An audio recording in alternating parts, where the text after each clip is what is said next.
Sí, buenas tardes.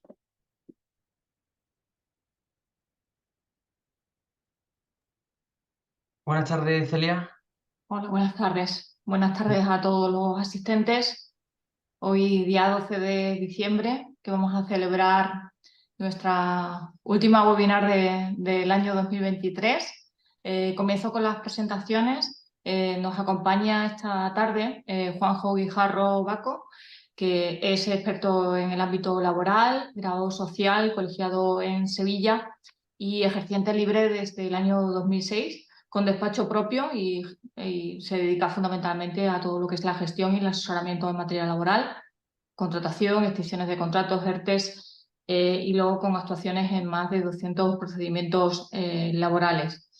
Hoy nos va a hablar fundamentalmente de una materia que hemos monopolizado, lo que es la extinción del contrato de trabajo, centrándolo en lo que es la admisión de la baja voluntaria, la problemática actual, las extinciones por incumplimiento grave por parte del empresario, despidos en las diferentes modalidades, ERE, discriminaciones, indemnizaciones y un repaso también jurisprudencial y todas las novedades que se han producido a raíz de la legislación que recientemente o a lo largo de este año 2023 se ha ido eh, aprobando y que entiendo que afecta de una forma muy importante a esta materia. Darte la bienvenida, Juanjo, y espero que puedas aclararnos todas las cuestiones en este tema tan controvertido y que genera tantos problemas a los empresarios y sin duda también a los trabajadores, sin duda alguna. Muy bien, pues paso la palabra bueno, las preguntas sí comentar que las pueden formular por escrito en el apartado del chat y luego al final de la sesión, de la intervención de Juanjo, lo que haré será leérselas para que él pueda ir respondiendo a todas esas cuestiones. Pues muchas gracias, Celia, y muchas gracias al Grupo Albatros por esta nueva invitación y a todos nuestros asistentes inscritos que nos ven a través de Zoom, por el canal de YouTube y que los que nos van a ver, por supuesto, después la difusión que el Grupo Albatros haga de esta ponencia. Hoy, esta tarde, pues quería transmitiros un poco la problemática que estamos viendo quizá en un contexto económico como el actual, donde vemos que las medidas de flexibilidad laboral que vienen recogidas en la norma parecía que se iban a quedar, pero no se han quedado, no parece que no hay mucha cultura de la flexibilidad. Estamos viendo cómo los contratos indefinidos ya cada vez son menos indefinidos, estamos viendo las relaciones laborales como de 3 y 5 años son las que me encuentro más habitualmente, se están extinguiendo este tipo de relaciones laborales y cómo a veces las empresas están tomando decisiones extintivas y cómo hay en muchos casos también mucha mitología en torno al despido. Y vamos hoy a centrarnos un poco en algunos supuestos de mitos y leyendas que existen con respecto al despido y la nulidad, porque si algo estamos encontrando en la gran mayoría y un denominador común tendente en nuestro ordenamiento jurídico laboral, es que a poco que rasquemos encontramos motivos de nulidad y ahora que en casi cualquier despido vemos que se nos alega vulneración de derechos fundamentales. Vamos a distinguir cuáles son y cuáles no son. Y incluso problemáticas que estamos encontrando, incluso hasta en las bajas voluntarias, que también estamos encontrando extinciones de contratos de baja voluntaria que están siendo impugnadas las bajas voluntarias ante el social y se están planteando cuestiones de despido cuando incluso hay propiamente documentos de baja voluntaria. Pero bueno, vamos a repasar un poco toda la extinción y demás. Entonces, esta extinción, eh, la extinción del contrato se regula en el Estatuto de los Trabajadores, en los artículos del 49 al 56. Nos va a regular el 49 toda la casuística que existe en nuestro ordenamiento jurídico para poder regular dicho contrato. ¿Vale? Entonces, el artículo 49 nos va a hablar de que los contratos se pueden extinguir por los siguientes motivos. Por mutuo acuerdo entre las partes, por las causas consignadas válidamente en el contrato, como puede ser, por ejemplo, la no superación del periodo de prueba, la expiración del tiempo convenido o la realización de la obra del servicio objeto del contrato, aunque el contrato por obras o servicios ya esté derogado. Recordemos que hay un periodo transitorio y que, bueno, que todavía se están encontrando contratos por horas o servicios, ya cada vez con menos frecuencia, pero también nos lo estamos encontrando. La dimisión del trabajador, también como supuesto, debiendo indemnizar, debiendo mediar un preaviso, como ya veremos un poco más adelante, y demás. Muerte, gran invalidez, incapacidad permanente, total o absoluta del trabajador, con lo cual va a extinguir el contrato y entraremos luego un poco a analizar la casuística que podemos encontrarnos. Obviamente, la jubilación del trabajador extingue la relación laboral, ¿vale? Pero claro, esto era una cuestión muy sui generis, porque como bien sabéis, hay distintos tipos de jubilación y no todos los tipos de jubilación extinguen la relación laboral. Hay jubilaciones que son compatibles con el contrato de trabajo, como son las medidas de flexibilidad en la jubilación, como la jubilación parcial o la jubilación flexible, en este caso. Muerte, jubilación, incapacidad o extinción de la personalidad jurídica del contratante. La extinción de la personalidad jurídica, que ya veremos un poco más adelante qué es lo que es y que siempre suele sorprender mucho en las conferencias, incluso en las clases que doy, pues cuando planteo estas cuestiones. La fuerza mayor, fuerza mayor como causa extintiva. Es una incorporación no muy lejana en el tiempo, pero, y siempre pongo el mismo ejemplo, el volcán de La Palma. Volcán de La Palma que cuando la lava pues sepultaba restaurantes, hoteles, talleres, tiendas, es decir, cualquier tipo de centro de trabajo, obviamente ese centro de trabajo no se va a poder recuperar. Por tanto, el contrato automáticamente se extinguía por causa de fuerza mayor. Luego el despido colectivo, el despido por causas económicas, técnicas, organizativas o de producción, tanto a nivel individual como a nivel colectivo, ¿vale? En este caso, estaríamos hablando de que a nivel colectivo sería un ERE, como ya veremos un poco más adelante, y por voluntad del trabajador fundada en un cumplimiento contractual del empresario, en este caso, que serían 33 días por año, ¿vale? El equivalente al despido improcedente, que es la vía del artículo 50. Pero previamente a todo esto, la pregunta que todos vamos a recibir siempre en el despacho es, oye, ¿a mí qué finiquito me corresponde? Y claro, vamos a definir el finiquito como el documento donde se liquidan los saberes de la relación laboral. En este caso, ¿para qué base vamos a tener en cuenta a la hora de cuando vamos a abonar una indemnización? Sea por fin de contrato temporal, o sea por despido objetivo, o sea por despido improcedente, o sea por concepto de muerte. ¿Vale? Bueno, muerte o jubilación del empresario o incapacidad. Pues en este caso se va a usar como vector a la hora del cálculo de la indemnización el salario medio de los últimos 12 meses. Si no hay 12 meses de antigüedad en la empresa, pues el tiempo que tengamos, ¿vale? Obviamente estamos suponiendo que son salarios irregulares. Es muy difícil encontrarte salarios regulares. Básicamente, que alguien cobre el mismo fijo todos los meses, que un complemento no varíe y que vaya al céntimo todos los meses, pues la verdad es que es complicado.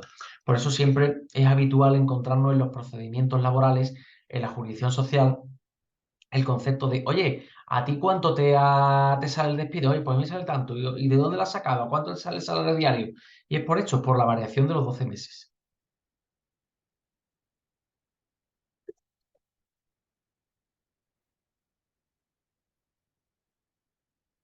Obligaciones formales así, de norma general, de la extinción del contrato. Pues sí, vamos a tener obligaciones formales. Y la obligación formal primera es que siempre, siempre, siempre, e insisto, siempre sea por escrito.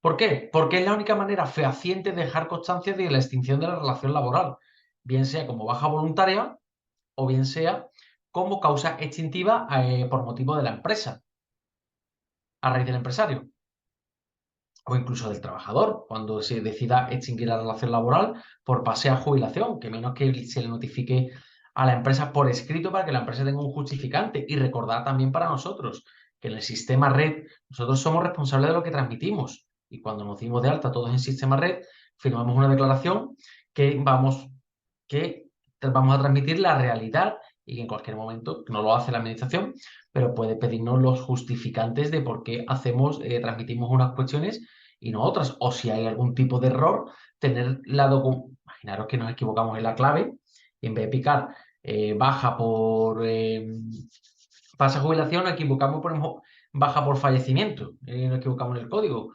Pues en este caso tendremos el justificante para decir, oye, mira que ha habido un error en la clave, subsánamelo porque este no es este tipo de baja, es la otra, ¿vale? Así, sui generis, obligaciones formales, como digo, siempre que sea por escrito. En cuanto al despido objetivo, que ya veremos más adelante y nos pararemos. Obligación formal e inexcusable. Siempre hay que abonar los 20 días por año simultáneamente a la comunicación extintiva, ¿vale? En el despido disciplinario tenemos que plantear siempre que ha trabajado la persona trabajadora un plazo de alegaciones. Es algo novedoso no, lleva 38 años incorporado en nuestro ordenamiento jurídico, pero no se está aplicando y a raíz de algunas sentencias, sobre todo del TSJ de Cataluña y del TSJ de Baleares, han puesto de manifiesto un convenio, de la OIT, ya la veremos, el 185 en su artículo 7, que establece que a todas las personas trabajadoras, previo a la extinción por causas de bajo rendimiento o previo a la extinción por causas disciplinarias, hay que darle un plazo de alegaciones, ¿vale? Si no, podríamos cometer un despido improcedente. Y por supuesto, no es una obligación formal, ¿vale? Pero hay que tenerlo en cuenta. Hay que tener en cuenta el convenio colectivo. Todos los convenios colectivos rigen un régimen disciplinario en cuyo régimen disciplinario tendremos que basarnos para poder aplicar una sanción. Recordemos que la sanción más grave que podemos aplicar a una persona trabajadora dentro del régimen disciplinario de la empresa es su despido. El convenio colectivo va a establecer cuáles son las faltas leves, graves y muy graves. Cuántas faltas leves haría falta para proceder, nos va a calificar la sanción de cada tipo de falta y cuántas reiteraciones de faltas leves o cuántas reiteraciones de faltas graves serían necesarias o cuál sería la falta muy grave, única y necesaria para poder realizar un despido, ¿vale? Esta cuestión también tenemos que tenerlo muy en cuenta. Incluso también en los precontratos. Los precontratos también son importantes, hay que tenerlo en cuenta a efectos indemnizatorios, a efectos de que se regule un procedimiento específico, de preaviso y este tipo de cuestiones que tendremos que tener siempre en cuenta nosotros. Causa de extinción por mutuo acuerdo entre las partes. Pues las partes podrán pactar libremente la extinción del contrato por acuerdo entre ambos. Esto se basa en la libertad mutua del Código Civil. Uno de los requisitos del artículo 1.1 del Estatuto de los Trabajadores es la voluntariedad, que se exige para el contrato. Si no hubiera voluntariedad, estaríamos en una situación de esclavitud, ¿vale? Y no va a conllevar indemnización legal, o sea, los acuerdos entre las partes. Esto es un apéndice que queda en nuestro ordenamiento jurídico laboral de cuando veníamos caminando desde el contrato de arrendamiento de servicio del derecho civil y que empieza a cambiar pues a primeros del siglo XX y que se termina de configurar en los años 20 con el Código del Trabajo, los años 20 del siglo pasado, con el Código del Trabajo, que creo que es de 1926, si no me falla la memoria, ¿vale? Pero que sepáis que un contrato se puede extinguir de mutuo acuerdo entre las partes. Las causas consignadas en el contrato, pues podemos establecer una cláusula que pueda llevar a cabo la extinción del contrato, como por ejemplo, llegar a unos objetivos comerciales, tener una disponibilidad, la obtención de licencias administrativas, la adquisición de habilidades o la adquisición de ciertas certificaciones formativas.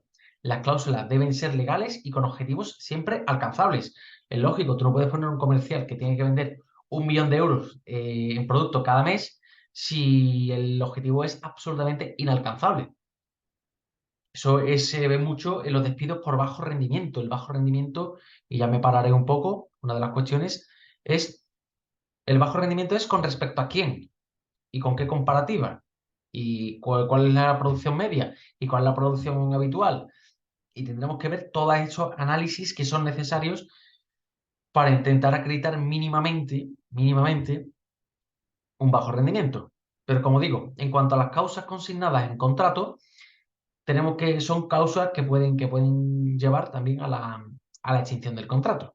Por ejemplo, empresas que tengan una licitación y bueno, y la extinción de la licitación o de esa empresa pues puede llevarle a una reestructuración organizativa y que por tanto sea una causa de extinción válida considerada en el contrato. Pero principalmente vamos a entrar en las que nos solemos encontrar en nuestro ordenamiento jurídico, como es principalmente expiración del tiempo convenido. ¿Cuántas veces nos hemos encontrado Es una de las causas más habituales, fin de contrato temporal. Pues esta cláusula, este tipo de extinción se activa en el momento que finaliza el tiempo de contrato que hemos pactado, ¿vale? Sin que se produzca, obviamente, la renovación del contrato. Se va a requerir de un preaviso de 15 días a los contratos temporales de al menos un año de duración, ¿vale? Esto te lo dice la norma, es otro residuo que se ha quedado ahí, ya obviamente con la nueva estructura de contratación, los contratos temporales, como bien sabéis, no pueden ser más de 6 meses y a veces los de sustitución no nos enteramos cuando van a vencer. Los contratos por obras o servicios, que como digo ya son residuales porque quedaron derogados el 31 de marzo del 2022, ¿vale? Se aplica el mismo criterio con carácter previo a la obra o el servicio. Y los contratos, ¿vale? En este caso. En los contratos por obras o servicios tenemos dos peculiaridades, ¿vale? Los contratos por obras o servicios anteriores al 30 de diciembre de 2021, estos contratos, recuerdo, según la disposición transitoria tercera del Real Decreto 32/2021, va a establecer que los contratos anteriores a la entrada en vigor de dicho decreto, es decir, el 30 de diciembre, van a durar hasta la duración pactada que tengan, y los contratos que se firmen entre el 30 de diciembre del 2021 hasta el 31 de marzo de 2022, día en que queda derogado dicho contrato de nuestro ordenamiento jurídico, van a tener una duración máxima de 6 meses, ¿vale? No hace mucho me encontré que querían despedir a unos trabajadores y resulta que tenían un contrato por obras o servicios. ¿Lo podríamos extinguir los contratos mediante contrato temporal?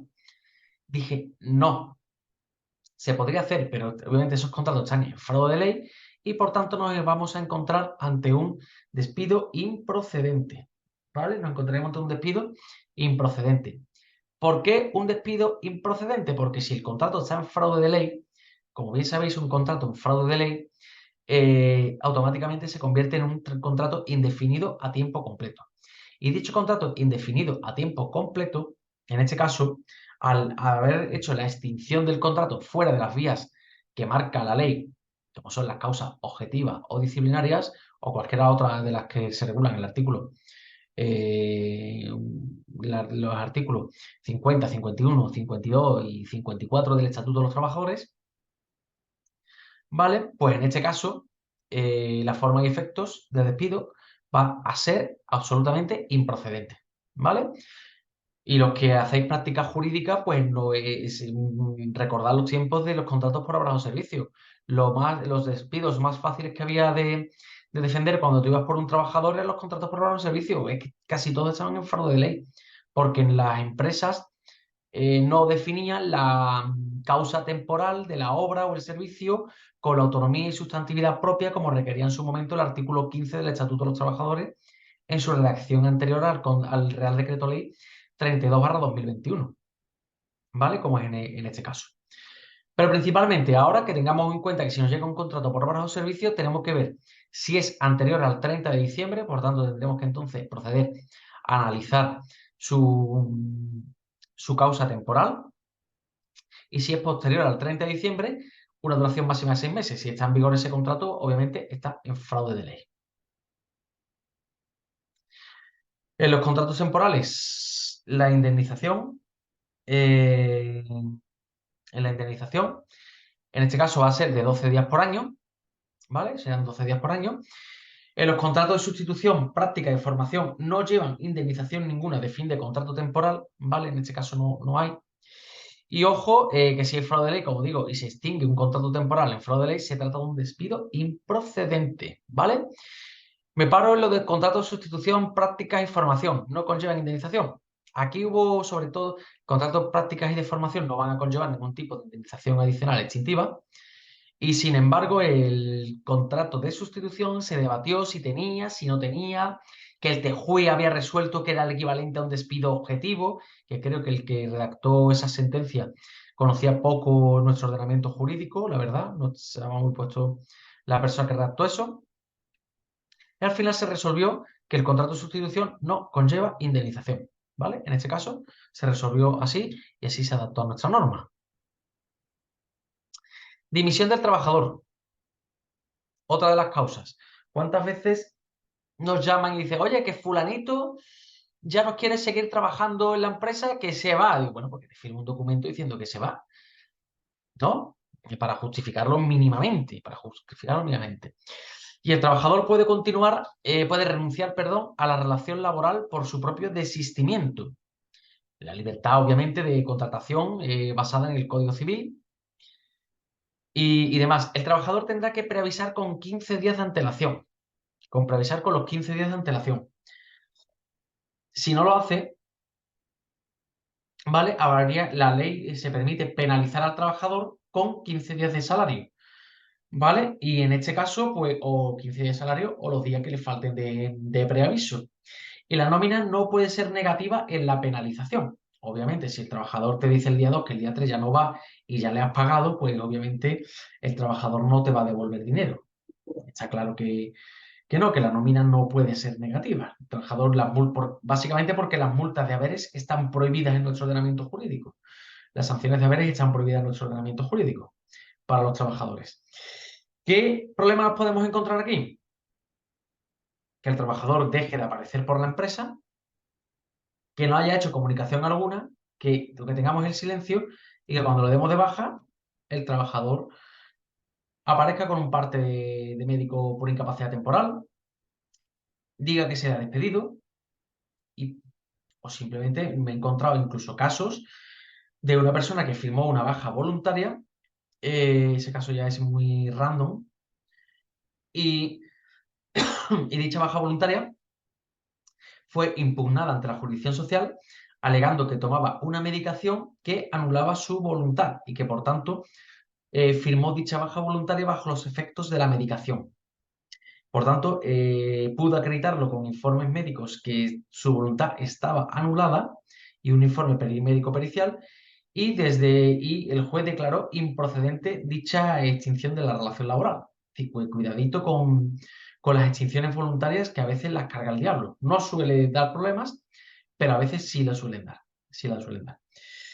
Por eso cuando un trabajador, cuando un cliente me llega y dice, oye, que el trabajador tal lleva varios días sin venir, bueno, pues mándale un WhatsApp, mándale un burofax, mándale una notificación electrónica, un correo electrónico, un burofax de estos digital leads que hay ahora a través de correo electrónico y demás, para hacerle una comunicación y un requerimiento para que en el plazo de 3 días justifique su inasistencia.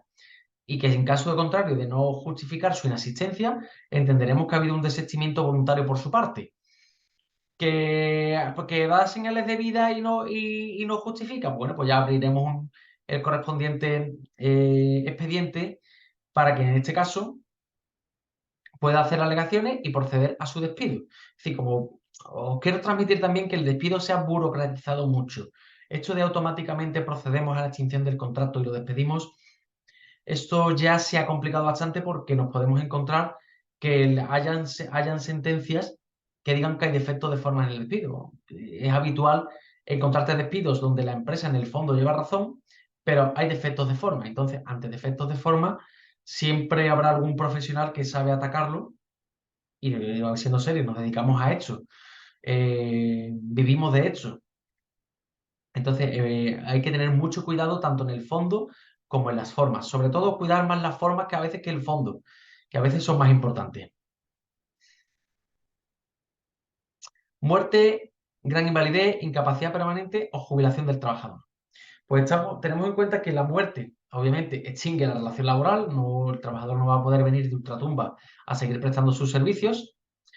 La gran invalidez, la incapacidad permanente absoluta, igualmente extingue la relación laboral.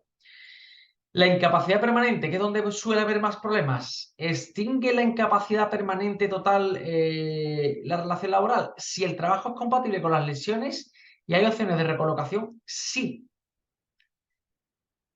Sí puede continuar la relación laboral. Si las lesiones no son compatibles, en este caso no. ¿Cómo nos aseguramos? Con un reconocimiento médico. Un reconocimiento médico. El trabajador se declara incapacidad permanente total, se le hace para la profesión habitual e imaginaros que es una empresa grande donde puede desarrollarse otro tipo de profesiones. Entonces, la empresa tendrá que analizar si puede o no recolocar al trabajador. Tenemos que tener en cuenta eso. Lo más normal es que la relación laboral se extinga, es lo más normal.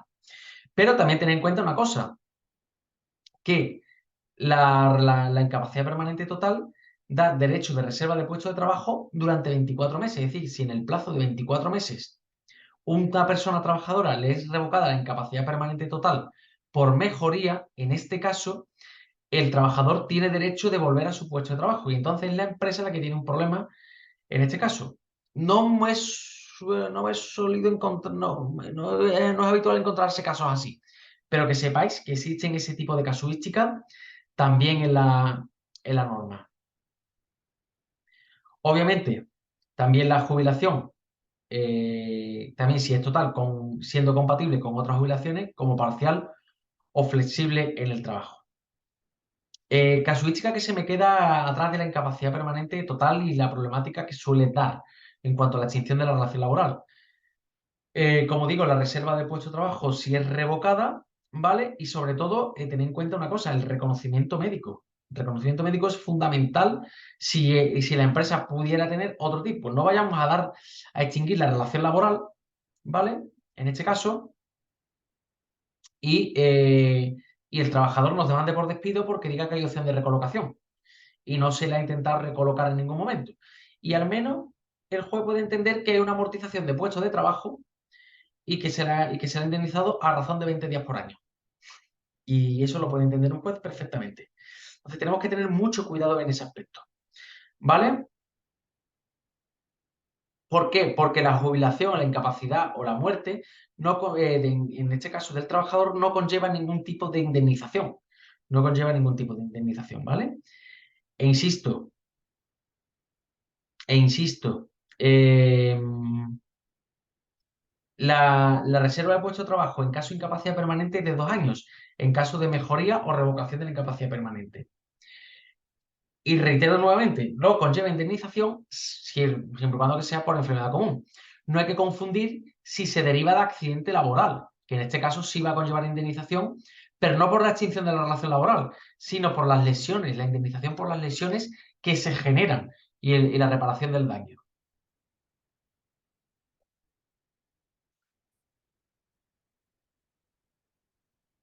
¿Vale? Cuando la gente dice, no, es que fulanito, la persona tal le tuvo un accidente laboral, le han dado una incapacidad, se ha ido de la empresa y le han dado una indemnización. No, pero la indemnización se la han dado por el accidente laboral. No se la han dado por la situación, por la extinción del contrato, que son cuestiones diferentes y que en la calle a veces se confunden los términos. ¿Qué ocurre cuando viene dadas por el empresario? Muerte, gran invalidez, incapacidad permanente, jubilación del empresario o extinción de la personalidad jurídica. Pues en este caso se abona un mes de salario si se cesa la relación laboral por alguna de estas causas. La extinción de la personalidad jurídica o el cese de actividad de la sociedad por jubilación del administrador sería también despido objetivo, ¿vale? Pero a la pregunta, ¿qué es la extinción de la personalidad jurídica? Que se disuelva la sociedad. Si la sociedad se disuelve, ¿vale? Por las causas que legalmente se establecen en el Código Mercantil, pues en este caso sería un despido absolutamente objetivo.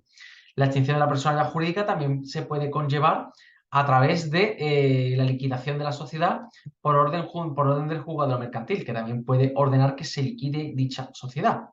¿Vale? Y si hay trabajadores, pues se extingue la personalidad jurídica y se liquida y listo. Generalmente estos casos suelen terminarse en el FOGASA, cobrando los 20 días por año.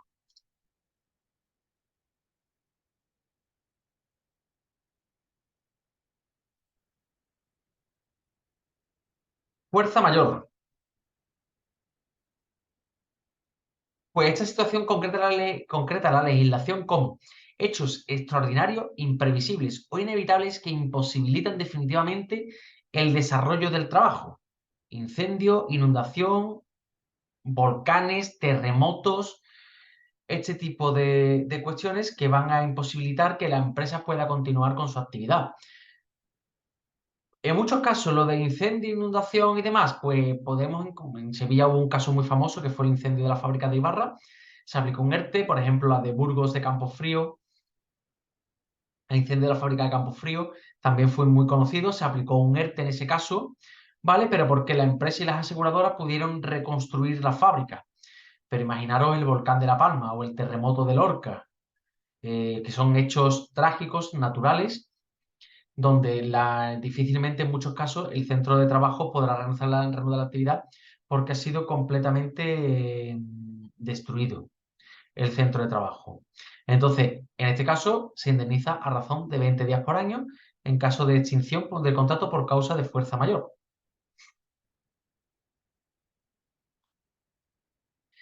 Y me paro en una de las cuestiones muy importantes y que cada vez encontramos más en los despachos.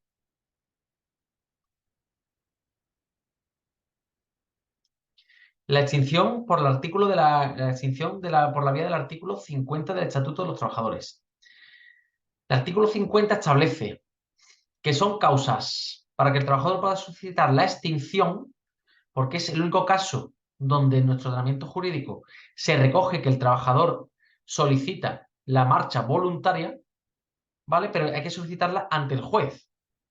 Y en este caso, amparada en un incumplimiento grave del empresario. Y serán causas justas para que el trabajador pueda solicitar la extinción del contrato las modificaciones sustanciales en las condiciones de trabajo llevadas a cabo sin respetar lo previsto en el artículo 41 y que redunden en menoscabo de la dignidad del trabajador. Sí, si aplica la empresa una modificación en cuanto a jornada, horario, régimen de trabajo turno, limitación de funciones cuando supere el grupo profesional, jornada, horario, régimen de trabajo turnos, cuantía salarial también es importante y que redunden en el menoscabo de la dignidad del trabajador, tú no puedes poner a un key account manager de personal de limpieza, con todo el respeto al personal de limpieza, porque tú no puedes poner a un jefe de ese nivel de buena primera de la noche a la mañana, amparándote no se sabe qué causas organizativas de personal de limpieza, pues está excediendo la movilidad funcional dentro del grupo. Esta persona podrá pedir la extinción del contrato de trabajo por la vía del artículo 50, ¿vale? La falta de pago o retrasos continuados en el abono del salario pactado. Ya el simple hecho de retrasarse 10 días, como marca últimamente la jurisprudencia, ya activa la causa de extinción del contrato, ¿vale? Si hay una empresa que habitualmente se está retrasando como norma habitual y un día paga el 5, el otro paga el 18, el otro paga el 13 y demás, pues obviamente aquí hay unos retrasos continuados que pueden amparar pueden amparar la extinción del contrato indemnizada por dicho motivo.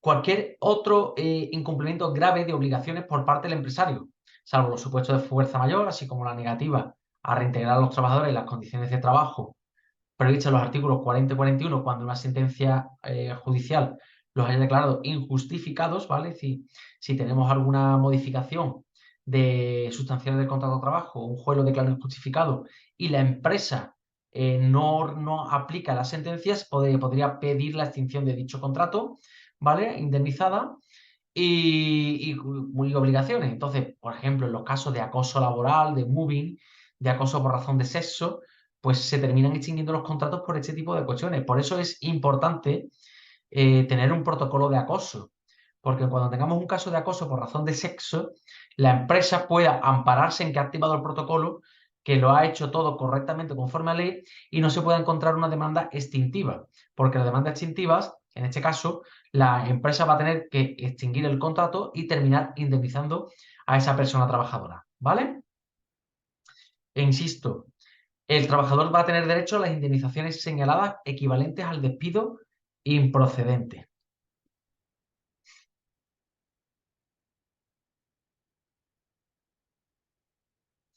Aquí en la ponencia os voy a dejar cuáles son todas las modificaciones del artículo 41 para que veáis el listado, ¿vale?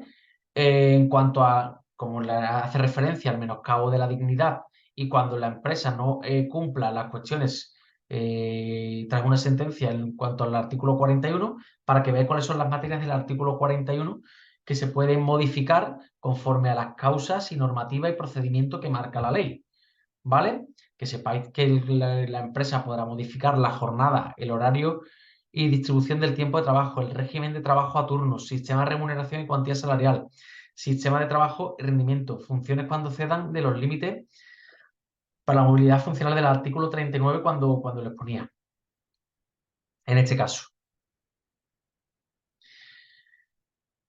El equivalente, las indemnizaciones son la equivalente al despido improcedente, por tanto, veremos las indemnizaciones por despido improcedente son las que equivalen a las que se activarán en este caso. Luego también las vías del artículo 41 y 50, la diferencia es que hay que redundar en el menoscabo de la dignidad de la persona trabajadora. Entonces, claro, es que es complicado porque el artículo 41 establece que la persona, pues, si lo que la conozcáis, establece que la persona trabajadora podrá extinguir el contrato en caso de no estar de acuerdo con las vías, con una modificación sustancial del contrato de trabajo de la vía del artículo 41, y podrá extinguir el contrato a razón de 20 días por año. Imaginaros una persona que viva en Huelva y lo trasladen a Alicante. Oye, pues mira, yo tengo una familia en Huelva, toda mi vida hecha en Huelva, y ahora que me trasladen a Alicante, pues es una faena. Pues en este caso, esta persona tendrá derecho a extinguir su contrato a razón de 20 días por año. Pero claro, ¿cuál es la diferencia? Si esta razón lo estamos haciendo para que buscar la empresa en este caso, hacerle la faena al trabajador y que se vaya voluntariamente, pues en este caso procederá la vía del artículo 50 para que la indemnización sea la equivalente al despido improcedente, ¿vale? Es una cuestión que es un poco galimatías, pero bueno, luego si queréis las preguntas lo analizamos más detenidamente y vemos algún tipo de casuística y, y demás. Importante, aunque no venga aquí como causa tasada el incumplimiento del abono de la IT, el incumplimiento de la IT, hay una obligación legal por materia de seguridad social en pago delegado.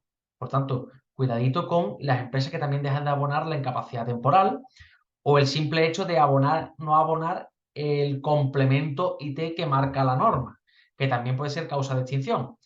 Que aunque la IT no tenga concepto de salario, sino de prestación de pago delegado, es una obligación que tiene la empresa pagar de manera delegada, ¿vale? Y se va a considerar un incumplimiento grave. Un incumplimiento grave. Consejo que siempre doy, el Fogasa, como bien sabéis, y si no sabéis os lo digo, solo paga 120 días de salario. Cuando las empresas a nivel económico, pues en este caso estén mal, la primera prueba es que dejan de pagar. Entonces, pues a la mínima que haya incumplimiento del abono de salario, en este caso, lo que tendremos que hacer es plantear una demanda extintiva, ¿vale? Por la vía del artículo 50 del estatuto. ¿Por qué? Porque cuanto antes lo hagamos, menos pérdida, menos perjuicio económico va a sufrir nuestro cliente. Porque si nuestro cliente lo máximo que va a terminar cobrando el Fogasa y un máximo de 120 mensualidades, pues vamos a tener un problema importante en este caso. ¿Vale? Por tanto, cuidado con los incumplimientos graves, el impago de horas extras. El tema de, también se puede considerar un incumplimiento grave del empresario, el tema de estar infracotizando o cotizando por debajo del número de horas, o estar trabajando por encima de las horas, no estar cotizando correctamente, estar abonando por debajo del convenio colectivo, estar haciendo funciones de categoría superior y pagándole por la categoría inferior también. ¿Por qué? Porque eso va a generar una deuda salarial con el trabajador. Es decir, todo este tipo de cuestiones graves que a veces damos por hecho, que son normales, pero que no deberíamos dar por hecho, son causas extintivas. Yo, de hecho, tengo una sentencia de un juzgado en Huelva, que en este caso había retrasos continuados en el abono de la prestación de incapacidad temporal, unido a que no le pagaba tampoco el complemento de IT. Con todo ello presenté una demanda y gané el juicio.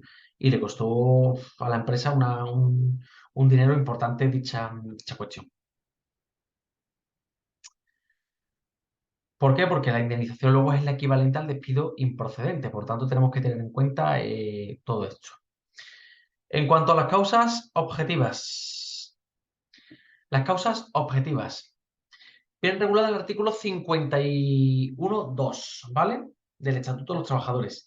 Y nos dice que se van a entender las causas que son causas objetivas, que son las económicas, técnicas, organizativas o de producción. Como dicen los alumnos, las causas ETOP de despidos. Y entonces te dicen que se entiende que concurren causas económicas cuando de los resultados de la empresa se desprende una situación económica negativa, como las pérdidas actuales o previstas, o la disminución persistente de su nivel de ingresos ordinarios de ventas. En todo caso, se entenderá que la disminución es persistente si durante 3 trimestres consecutivos, si es persistente si es durante 3 trimestres consecutivos. Por tanto, tendremos que tener en cuenta si la empresa tiene pérdidas actuales o previstas, si la disminución de ingresos se ha dado durante 3 trimestres consecutivos y tendremos que compararlo con los mismos 3 trimestres del periodo anterior. Y en todo caso también justificar el coste salarial, qué relación tiene con la salud económico-financiera de la empresa. ¿Por qué? Porque el espíritu de la norma es que se pueda extinguir por causas objetivas con la finalidad de que la empresa pueda continuar su actividad y pueda reducir costes, amortizando puestos de trabajo ante una situación económica, sin bien no es tan negativa, pero sí con perspectiva negativa. Entonces, no me sirve de nada de decir, anoche mismo terminé súper tarde redactando una papeleta de conciliación de, oye, te despido en noviembre porque a la fecha de agosto, 31 de agosto, teníamos pérdidas. Y el año pasado no tenemos pérdidas a 31 de agosto. Digo, bueno, y a noviembre, ¿cuál es la situación de la empresa? ¿Y de verdad habéis perdido 200.000 euros a 31 de agosto? ¿No me dais los datos de noviembre? No me aportáis ningún documento oficial y a partir de ahí no me acreditáis mínimamente nada, no me desglosáis por trimestre, no me hacéis comparativa, nada, nada, nada? Obviamente os lo impugné como despido improcedente, ¿vale? Por eso tenemos que justificarlo muy bien todo para que sea procedente. Luego, en cuanto a las causas técnicas, son cuando se produzcan cambios en los medios o instrumentos de producción, ¿vale? Modificamos una maquinaria, tecnificamos un departamento y por tanto donde había 10 personas trabajando ya solo necesito 6 y tengo que recualificar o no puedo recualificar a estas personas, ¿vale? En los sistemas también, en cuanto a las causas productivas, en cuanto a las causas organizativas, cuando se produzcan cambios en los sistemas y métodos de trabajo, es decir, cuando reorganicemos la empresa y reasignemos tareas y demás, y oye, pues, nos hemos dado cuenta que nos sobra un administrativo, pues ese administrativo hay que amortizarlo porque no tenemos dónde recolocar a dicha persona. O en causas productivas cuando se produzcan cambios en la demanda de productos o servicios de la empresa, es decir, perdemos un cliente importante, se nos va un cliente importante y claro, si se nos va un cliente importante, no solo va a disminuir nuestra facturación, si no podemos cubrirlo de otra manera, sino que además puede ocurrir que las personas que tengamos destinadas a dicho cliente no podamos recolocarla en ningún otro lugar. Por tanto, la ley nos permite dicha cuestión. También va a establecer el despido como causas objetivas, el despido por ineptitud sobrevenida, que suele llamar mucho la atención, y la ineptitud sobrevenida no es como inepto en el sentido de insulto, ¿no? En el sentido de no apto, no apto. La más conocida es cuando ya no se pasa un reconocimiento médico para la empresa, ¿vale? El reconocimiento médico, dije en un webinar que había que hacerlo obligatoriamente y fue un escándalo, pero insisto, el reconocimiento médico hay que hacerlo. ¿Por qué? Porque luego las empresas van en caso de accidente laboral o en caso de lesiones, va a ser su seguro de vida para evitar reclamaciones. Y también es muy sospechoso que una empresa en 20 años no se haya hecho un reconocimiento médico y que todos los trabajadores estén de acuerdo en renunciar al reconocimiento médico. También os digo que eso es una práctica que se hace y que eso es bastante sospechoso, ¿vale? En cuanto a la ineptitud, pues el típico reconocimiento médico de la persona que ya no está apta para trabajar, ¿vale? esa persona pues tendremos que intentar adaptarla al puesto de trabajo y demás, recualificarla. Si no puede ser, entonces procederá dicho despido. También la falta de adaptación de la persona trabajadora a las modificaciones técnicas que operen nuevo en su puesto de trabajo. Oye, pues ahora que viene la inteligencia artificial y demás, pues oye, pues mira, tu puesto de trabajo a partir de ahora se va a realizar con inteligencia artificial y con un sistema mucho más automatizado. Si no te adaptas a la nueva tecnología, al nuevo sistema, pues oye, pues tendremos que extinguir el contrato por ineptitud sobrevenida. Eh,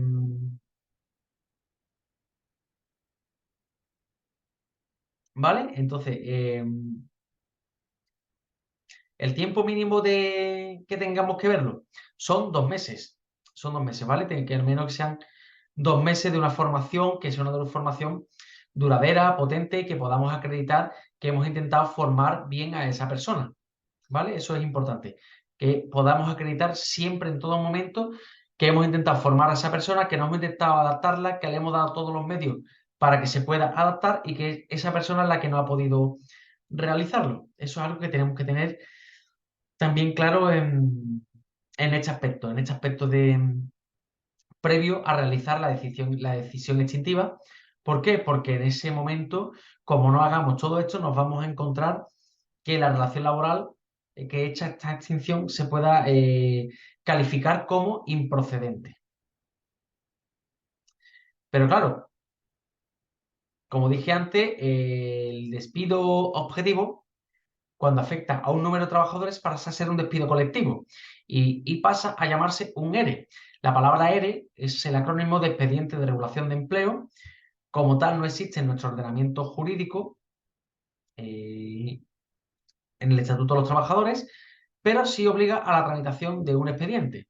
Y este expediente, cuando afecte a 10 trabajadores en empresas que ocupen menos de 100, cuando afecte al 10% de la plantilla en aquellas empresas que ocupen entre 100 y 300, más de 30 trabajadores en empresas que ocupen a más de 300, o el total o la totalidad de la plantilla, si se superan los 5 trabajadores, tendríamos que tramitar ante la autoridad laboral el despido colectivo. ¿Vale? Pero claro, podemos despedir en un momento dado a 10, otro momento dado a 3, otro momento dado a 8 y superar el número en un momento dado. Pues la ley establece que el umbral de cómputo que vamos a utilizar son 90 días. Es decir, una empresa cuando empieza a hacer despidos objetivos, en 90 días no puede superar dichos límites. No puede superar dichos límites y tendríamos que ver todas estas cuestiones, en este caso, plantear dicha cuestión para verlo, ¿vale? Y sobre todo, importante, la totalidad de la plantilla cuando se superan 5 trabajadores. ¿Cuántas veces hemos visto empresas que han cerrado y han despedido a 6 trabajadores? Algunas veces, ¿verdad? Lo hemos visto. Y hemos obviado el sistema de despido colectivo, el procedimiento de extinción colectiva. Pues en este caso, que sepáis que estamos obligados a hacerlo. Que si uno de esos trabajadores impugna dicho despido y en este caso vamos a plantear se plantea esta cuestión y nos gana, y que lleva toda la razón del mundo. ¿Vale? Tendremos que verlo en ese caso. ¿Cuáles son los pasos? Muy someramente sobre un MERE. Pues tenemos que abrir un periodo de consulta, ¿vale? No superior a 30 días naturales o en todo caso 15 días si la empresa tiene menos de 50 trabajadores. Tendremos que hacer una comunicación a la autoridad laboral de apertura del periodo de consulta, donde especifiquemos las causas que van a fundamentar el despido colectivo, el número y la clasificación profesional de los trabajadores que van a ser afectados a priori, los números de clasificación profesional de los trabajadores que habitualmente hay en el último año, periodo en el que vamos a realizar los despidos, criterios que vamos a tener en cuenta para la designación de los trabajadores afectados, ¿vale? Las causas objetivas por las que vamos a seleccionar a los trabajadores. Copia de la comunicación a los trabajadores o a sus representantes de la dirección de la empresa de la intención de iniciar el procedimiento de despido colectivo. Y las representantes legales de los trabajadores que integrarán la comisión negociadora o, en su caso, indicación por falta de constitución en estos plazos legales, ¿vale? Este plazo, este periodo de consulta se puede sustituir siempre por una mediación o un arbitraje. En el plazo de 15 días, la inspección de trabajo tendrá que realizar el correspondiente informe, ¿vale? Hay que trasladar copia de toda la documentación contable y financiera a los representantes legales de los trabajadores. Y, por supuesto, hay que comunicar a la autoridad laboral el resultado del periodo de consulta, ¿vale? Tenemos que comunicar luego, una vez que se haga el periodo de consulta, el resultado. Pregunta que se hace mucho, pregunta que se nos hace mucho. ¿Puede, en este caso, una empresa sin acuerdo en el periodo de consultas despedir y continuar con el despido objetivo? El despido colectivo objetivo, en este caso con el ERE. Sí, puede. ¿Por qué? Porque el legislador entiende que el hecho de que no haya acuerdo no puede impedir que la empresa continúe con las extinciones de los contratos y que luego, obviamente, si se impugna, pues para eso están los jueces, para eh, analizar en este caso si las causas son legales, son justas y si se han seguido los procedimientos correctamente establecidos en la norma, ¿vale? Sobre todo quiero transmitiros la idea esa, que en un ERE, aun no habiendo acuerdo entre la representación legal de los trabajadores y la empresa, se puede llevar a cabo las extinciones de los contratos. Forma y efectos del despido objetivo. Como requisitos formales, hay que preavisar en el plazo de 15 días. Si no se cumple este requisito, se debe abonar la cuantía equivalente a los 15 días. Tendrá que ser por escrito, ¿vale? Habrá que abonar por escrito notificar por escrito la decisión extintiva. Hay que indemnizar simultáneamente a razón de 20 días por año al momento de la notificación. Si la causa es económica y no hay liquidez para el abono, hay que dejar constancia en la carta del derecho a la indemnización y que no se dispone de liquidez. En el único caso, la única excepción normativa que hay, en el 51.2, creo que es de la norma, ¿vale? Donde te dice que el despido por causas objetivas siempre va a conllevar una indemnización de 20 días por año que se tiene que abonar simultáneamente a la notificación de la relación laboral. Pero que en este caso,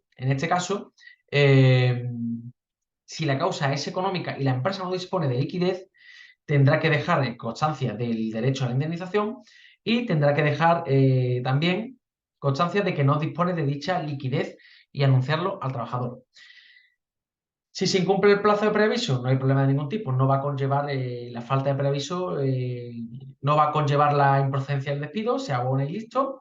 Pero que sepáis también que cuando preaviséis se va a generar un permiso de 8 horas semanales de permiso retribuido para la búsqueda de empleo. Independientemente del tipo de jornada laboral que tenga el trabajador, sea a media jornada o a jornada completa, ¿vale? Va a generar independientemente dicha cuestión. Y ahora, bueno, en el turno de preguntas, veo que me van a estar haciendo preguntas, luego las veremos. Y dicha cuestión, pero que tengáis en cuenta todas estas formalidades del despido objetivo y del ERE, que fijaros el ERE lo rápido que lo he pasado por encima. En cuanto al despido disciplinario, en este caso, aunque los regímenes disciplinarios van a estar recogidos en la normativa laboral, ¿vale? El Estatuto de los Trabajadores, en su artículo 54, 55, no recuerdo la misma memoria, va a establecer cuáles son las causas exactas de despido disciplinario, como son la falta repetida e injustificada de asistencia o de puntualidad, la indisciplina o desobediencia en el trabajo, las ofensas verbales o físicas al empresario o a las personas que trabajan en la empresa o a los familiares que convivan con ellos, ojito que señalo esto, y cuidado ahora en las cenas de Navidad que las carga el diablo, que ahora con 2 copas la gente se le calienta el pico y siempre suelen venir algunos despidos de gente que se ha calentado con 2 copas, le ha dicho al jefe lo que piensa y en la cena de Navidad que siempre suele ocurrir estas cosas. La transgresión de la buena fe contractual, ¿vale? Concepto muy sugerente que ha ido matizándose así por las diferentes sentencias y la jurisprudencia. El abuso de confianza también en el desempeño del puesto de trabajo.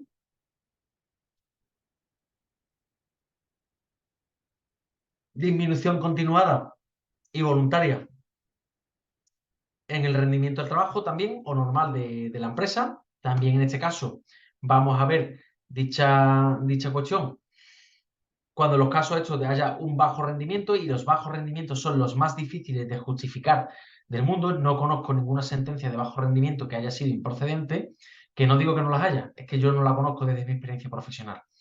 ¿Por qué? Porque acreditar el bajo rendimiento es prácticamente imposible, porque te necesitan los elementos de que sea continuada, voluntaria y voluntaria, y luego necesitas una comparativa en dicho rendimiento, es decir, que esta persona me rinda menos, pero me rinda menos con respecto a quién o cuánto.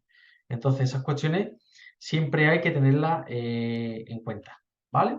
Esas cuestiones.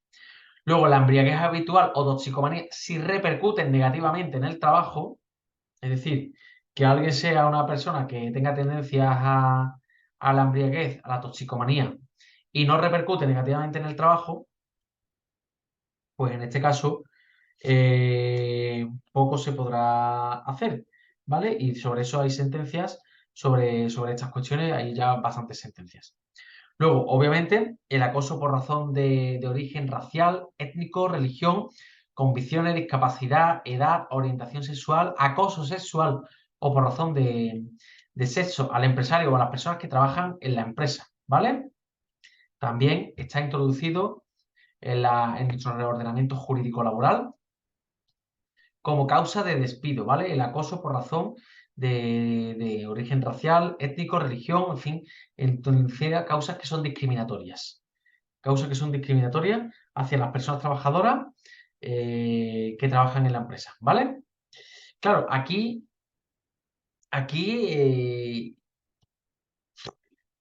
entra una vez, me planteaba un compañero, oye, ¿y si la empresa tiene unos autónomos trade y un trabajador acosa al autónomo trade? ¿Entraría o no?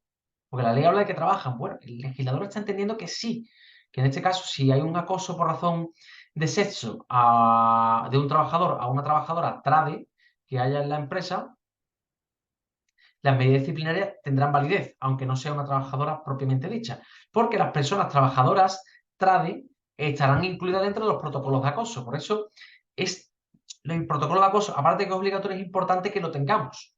¿Por qué? Porque nos va a encaminar que podamos justificar y podamos acreditar en caso de que se produzcan algún tipo de hecho y exonerar de responsabilidad a la empresa e incluso llegado el momento tomar medidas disciplinarias contra esta persona. En cuanto a la forma y efectos, pues la importancia del régimen disciplinario, como digo siempre, en el convenio colectivo, notificación por escrito y dar un periodo de alegaciones al trabajador previo al despido. Y esto viene recogido en el artículo 7 del convenio 185 de la OIT, convenio de la Organización Internacional del Trabajo del año 82, ratificado por España en el año 85 y, por tanto, como bien sabéis, todos los tratados internacionales que sean ratificados por el Reino de España, como así lo dice la norma en el ordenamiento jurídico, son incorporados automáticamente a nuestro ordenamiento jurídico. Dicho convenio colectivo, en su artículo 7, establece que en los casos de que se vaya a imponer algún tipo de sanción al trabajador por bajo rendimiento o por cuestiones disciplinarias, el trabajador tendrá derecho tendrá derecho previamente a la imposición de cualquier tipo de sanción a un periodo de audiencia. Por tanto, habrá que dar un trámite de audiencia o de alegaciones a la persona trabajadora antes de imponer cualquier tipo de sanción. De no hacerlo, os podéis encontrar casos como que os tumben un despido que, llevando razón en el fondo, haya defectos de forma como haber vulnerado el trámite de audiencia previo. ¿Vale? Insisto, artículo 7, convenio 185 de la OIT. El convenio va a regular el régimen disciplinario. Toda sanción que se imponga al trabajador debe estar conforme al régimen disciplinario y debe ser modulado y proporcional a la infracción cometida, ¿vale? No es lo mismo, y perdóname la expresión que voy a decir, al jefe decirle, tío, a veces eres un poco gilipollas en un contexto de la cena de Navidad con 2 copas, que coger al jefe y pegarle y soltarle un guantazo. No es lo mismo. O mejor uno sería para una amonestación o una suspensión de empleo y sueldo, o incluso bueno, verlo conforme a dicha cuestión, que una causa que puede ser de despido incluso. ¿Vale? En caso de que el despido solo y solo en caso de que el despido sea improcedente, por eso cuando la gente dice, ¿tengo derecho a indemnización? Hombre, habrá que verlo, pero si cómo se ha montado el despido en cuanto al fondo y a la forma. Pero la indemnización en los despidos disciplinarios, en este caso, solo es si el despido es improcedente o si se acuerda una cuestión y se califica el despido como improcedente, ¿vale? La indemnización, en este caso, serían 33 días por año en los contratos, indemnización de 33 días por año.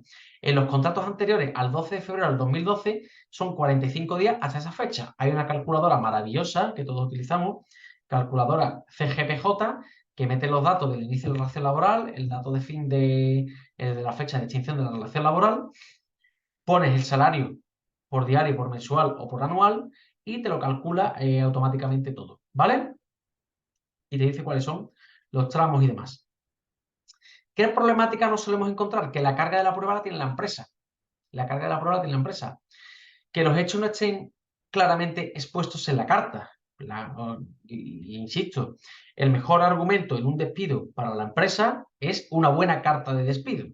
Sale más barato decirle a un trabajador, quédate una semana en tu casa, te notificamos, te hacemos que te da un periodo de alegaciones y hacemos una buena carta de despido y hacemos un buen procedimiento de despido, a que luego hagamos un despido chapucero y llevando a razón la empresa sea un despido improcedente por defecto de forma. Y ojo, que se abre la vía a nuestra posible responsabilidad civil.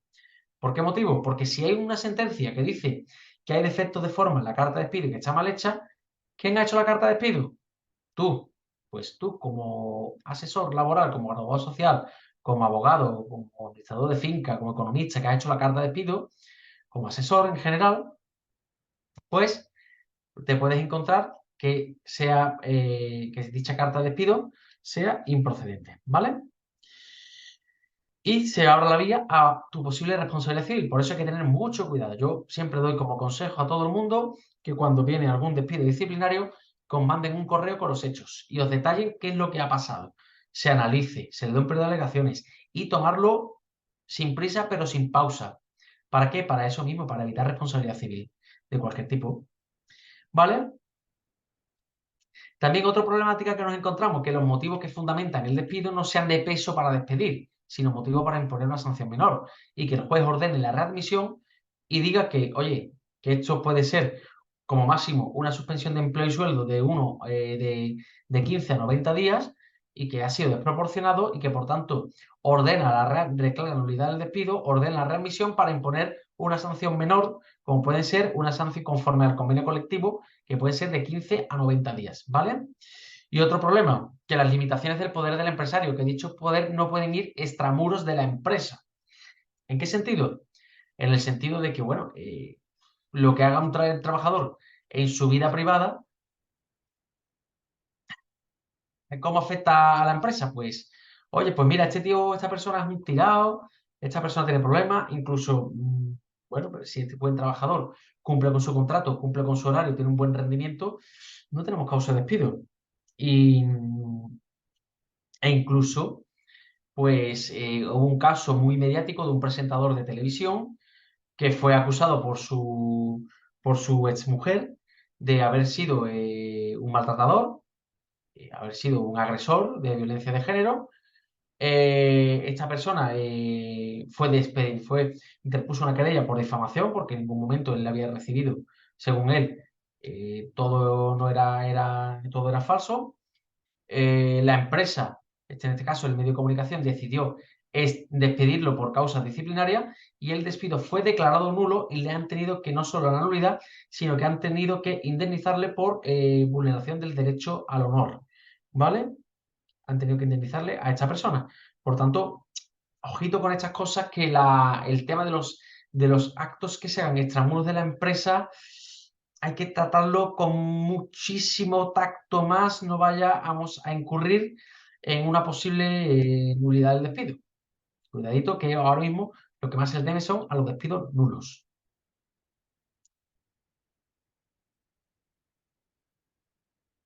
Lo que os decía, el convenio 158 de la OIT establecía que no deberá darse por terminada la relación laboral de un trabajador por motivos relacionados con su conducta o rendimiento antes de que se le haya ofrecido la posibilidad de defenderse de los cargos formulados contra él, a menos que no pueda pedirse razonablemente al empleador que le conceda esta posibilidad. Es decir, que haya sido algo extremadamente muy grave, ¿vale? Pero como norma general, hay que darle un periodo de alegaciones a la persona trabajadora.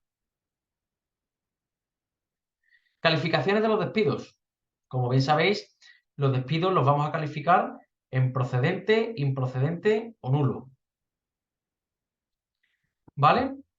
Entonces, eso que venía en la norma, el famoso artículo 2 del Real Decreto 9/2020, que decía que los despidos, ¿cómo decía? ¿Te acordáis en la pandemia cuando salían que el despido está injustificado?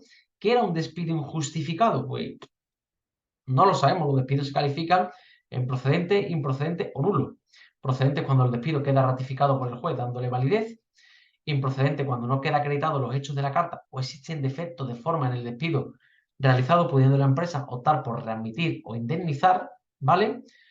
Ojo, que en este caso, cuando vamos a la conciliación administrativa, la empresa puede reconocer la improcedencia, puede optar por la remisión y que la persona trabajadora se oponga a dicha readmisión, ¿vale? Se oponga a dicha readmisión. Y el despido puede ser nulo, ¿vale? Cuando sea nulo, se repone la situación del trabajador abonando las nóminas y los seguros sociales desde el despido y hasta el efecto del mismo. Cuando el despido es improcedente y también se opta por la remisión, también tiene el mismo efecto. Defecto de forma en el despido realizado. Se opta por readmitir al trabajador o la indemnización correspondiente. Las indemnizaciones aquí las dejo muy resumidas, ¿vale? Fin de contrato temporal son 12 días por año. El improcedente serían 33 días por año.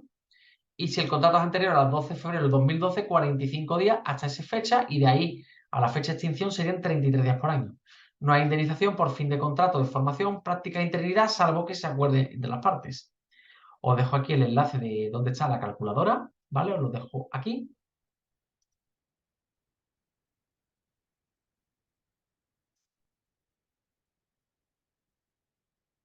Y luego las indemnizaciones adicionales. Esto que ahora se habla y además te pido el nulo y te pido no sé cuántos miles de euros más.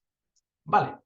Pues he hecho parte de este famoso convenio 158 de la OIT, que no vean la que nos está dando, pero que lleva incorporado a nuestro ordenamiento jurídico desde el año 85, ¿vale? Y que te dice que si los organismos mencionados en el artículo 8 del presente convenio llegan a la conclusión de que la terminación de la relación de trabajo es injustificada y si en virtud de la relación de legislación y prácticas nacionales no estuviera facultada o no se considerara posible, dadas las circunstancias, anular la terminación y eventualmente ordenar o proponer la readmisión del trabajador, tendrá la facultad de ordenar el pago de una indemnización adecuada u otra reparación que se considere apropiada. Esto pasa en muchos casos en personas solteras sin hijos con un salario alto que de buenas a primeras se ven en el desempleo cobrando la prestación máxima. Y alguien que pasa de cobrar, de tener un salario de 3.500 euros a una prestación de 1.300 o 1.400 euros. Se le reduce el salario por, como bien sabéis, el 70%, pero que la prestación por desempleo está topada.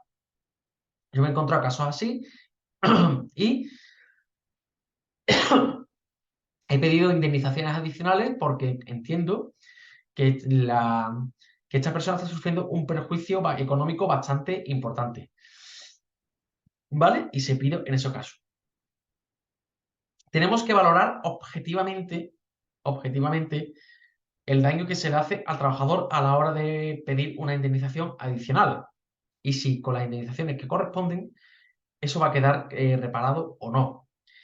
También las indemnizaciones tienen que tener un carácter disuasorio, es decir, que la empresa no puede tener una práctica habitual que vaya despidiendo, te pago 1.500 euros y adiós, muy buena. Es decir, las empresas tienen que tener carácter disuasorio y cuando eso se convierte en una práctica habitual de empresa, esto es muy peligroso también.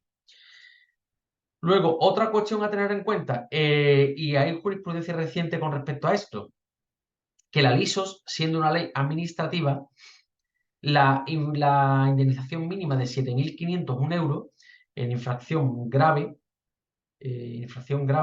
pues es la jurisprudencia, el otro día una sentencia que leí, lo ha dado por válido como referente. Es decir, si no podemos tener un punto de referencia porque es difícil cuantificar el daño económico, si la indemnización, si la LISOS, en este caso, la indemnización de 7.501 euros puede servirnos como referente, y esa es la duda, si una ley administrativa puede o no ser referente a la hora de valorar una indemnización. Y la respuesta es que sí. La sentencia del Tribunal Supremo, que era una sentencia del Tribunal Supremo, establecía que sí, la indemnización de 7.501 euros de la LISOS. ¿Vale? Como referente mínimo. Y como digo, valoración objetiva del daño causado por cualquier medio válido en derecho. Tendremos que hacer nosotros y plantearla conjuntamente con la acción de despido. Y tendremos que decir, fundamentar mínimamente esta cuestión.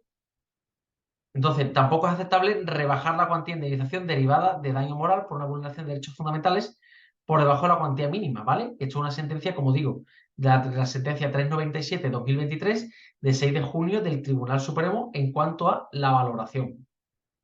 La valoración. Ya hace poco ha salido otra, pero aún hace poco, cuestión de una semana, 2 semanas, no más, que viene a decir lo mismo, ¿vale? Pero claro, aquí estamos viendo que hay muchos casos de nulidad, nulidad, nulidad y nulidad. Pero claro, ¿qué vamos a entender por nulidad? El 55.5, tras la publicación del Real Decreto 5/2023, ¿vale? Ha tenido una nueva redacción. Y serán supuestos nulos el de las personas trabajadoras durante los periodos de suspensión del contrato de trabajo por nacimiento, adopción, guarda con fin de adopción, acogimiento, riesgo durante el embarazo, riesgo durante la lactancia, natural, que se refiere a los permisos de lactancia del 45.5, disfrute del permiso parental del 48 bis, ¿vale?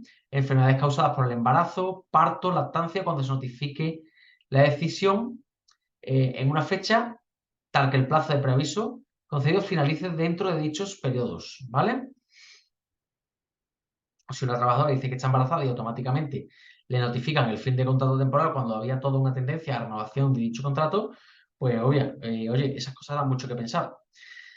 Las trabajadoras embarazadas, desde la fecha de inicio del embarazo hasta el comienzo del periodo de la suspensión, es decir, en el momento y cuando ya la empresa no tiene que tener, no es necesario que la empresa tenga conocimiento, ya la ley establece que es desde el inicio del embarazo hasta el comienzo del periodo de suspensión que se refiere a la normativa.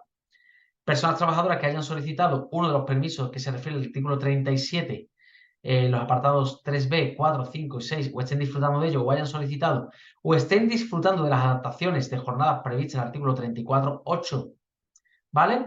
Las medidas de conciliación en el momento que se estén disfrutando o en el momento de solicitarlas, cualquier despido ya también va a ser nulo automáticamente.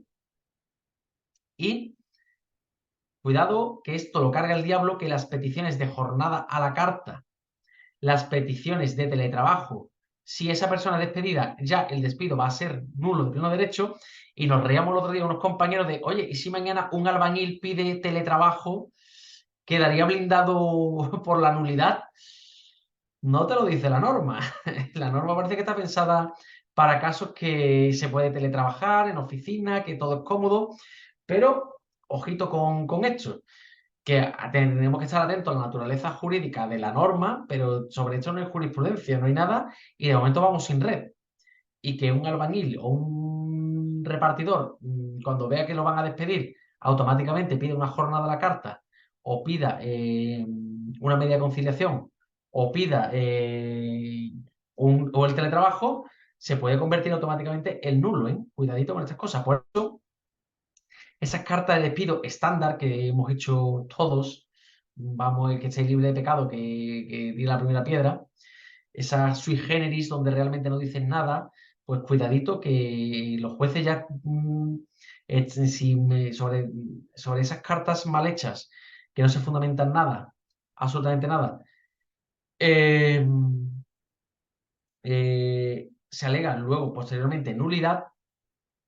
Ojo que los jueces están entrando en eso y dicen que si tú no argumentas mínimamente el despido y a mí me dicen que detrás de todo esto subyace una causa de discriminación, los jueces entienden y entrarán a ver la causa que alega que subyace debajo de todo eso, ¿vale? Tenemos que tener mucho cuidado con eso. También el de las personas trabajadoras que se reintegren al trabajo tras finalizar los periodos de suspensión del contrato de nacimiento, adopción, guarda con fines de adopción o acogimiento, que se refiere al 45.1 de la norma, siempre que no hubieran transcurrido más de 12 meses desde la fecha de nacimiento, adopción, la guarda con fin de adopción o el acogimiento, ¿vale? Todo esto será salvo que se declare la procedencia del despido por motivos relacionados o no con el embarazo o con el ejercicio de los derechos. Es decir, con lo cual el legislador reitera que aquí vamos o a la procedencia o al nulo, que no hay improcedente. Es decir, cuidadito con esto, que esto, ir a juicio ante una situación de esta, esto es a un todo o nada. Ojito con estas cuestiones, que esto es un todo o nada. Pero cuidado que también hablamos del 55.5, pero es que también el 4.2 se ha modificado y establece que las personas no pueden ser discriminadas directamente por razón de estado civil, edad, dentro de los límites, origen racial, étnico, condición social, religión, convicciones o ideas políticas, orientación sexual, identidad sexual, expresión de género, características sexuales, por razón de lengua dentro del Estado español, discapacidad, así como por razón de sexo, incluido en el trato desfavorable dispensado a mujeres u hombres por el ejercicio de los derechos de conciliación o corresponsabilidad de la vida laboral y familiar. ¿Veis en algún momento aquí la incapacidad temporal como causa de nulidad? No, ¿verdad? ¿Por qué motivo? Porque aquí todo el lío viene por el artículo 2 de la Ley 15/2023. La Ley 15/2023 de igualdad establece que las personas podrán ser discriminadas por motivos de salud. Simplemente dice eso. Y claro, ¿dónde ponemos la línea? Pues la jurisprudencia la está poniendo en las relaciones laborales que son de un carácter más bien largo y que una IT que tenga más de 3 meses de duración. ¿Por qué el legislador no se atreve a poner es nulo el despido de todas las personas trabajadoras en situación de IT durante más de 90 días? Porque en el momento que lleven 80 días van todos a la calle. Por eso no se atreve el legislador a hacerlo en ese aspecto, poner una frontera en esa situación. ¿Vale? Por tanto, la incapacidad temporal no va a conllevar la nulidad automática de ningún caso. ¿Vale? Habría que trabajar. Entonces, incluso en los procedimientos donde hay nulidad, ¿vale? Es el trabajador, la persona trabajadora, la que tiene la carga de la prueba, que tiene que acreditar mínimamente la discriminación. Es la persona que tiene que acreditar mínimamente la discriminación. En cuanto al FOGASA, el Fondo de Garantía Salarial, como digo, es un organismo autónomo adscrito al Ministerio de Empleo y Seguridad Social, con personalidad jurídica y capacidad de obrar para el cumplimiento de sus fines y que abonará a los trabajadores el importe de los salarios pues pendiente de pago a causa de insolvencia o de concurso de acreedores.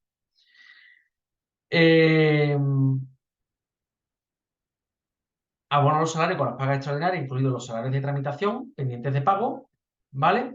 Y la cantidad máxima son 120 días, ¿vale? Con un máximo 120 días máximo es lo que va a abonar el Fondo de Garantía Salarial. En cuanto a las indemnizaciones, pues tienes unos límites legalmente establecidos, paga las indemnizaciones que se recogen en los artículos 50, 51, 52, 40, 41, el 55 y 56 también de la norma, ¿vale? Y para llegar aquí tendremos que estar en concurso de acreedores o en todo caso tener auto de insolvencia judicial, ¿vale? En todo caso. Los límites que establecen son el doble del salario mínimo, ¿vale? Viene a ser ahora mismo en indemnización unos 28.000 euros y en salario unos 9.000. Y quedan excluidos pues, del ámbito pues, las indemnizaciones reconocidas en conciliación administrativa. Ojito, cuidado con firmar indemnizaciones en el CEMAC, ¿vale? que si la empresa no es una empresa potente y solvente, el FOGASA no se va a hacer cargo de esta cuestión. Por eso es conveniente, si tenéis dudas sobre la solvencia empresarial, mínimamente, en todo caso, coger y firmar en sede judicial el acuerdo, y nos va a incluir la cobertura de garantía de los pluses extrasalariales, como son pluses de distancia, de transporte, vestuario, quebranto moneda, desgaste de útiles, herramientas, pluses extrasalariales, dietas, complementos de incapacidad temporal y cualquier otro de naturaleza indemnizatoria, cualquier otro plus de naturaleza indemnizatoria.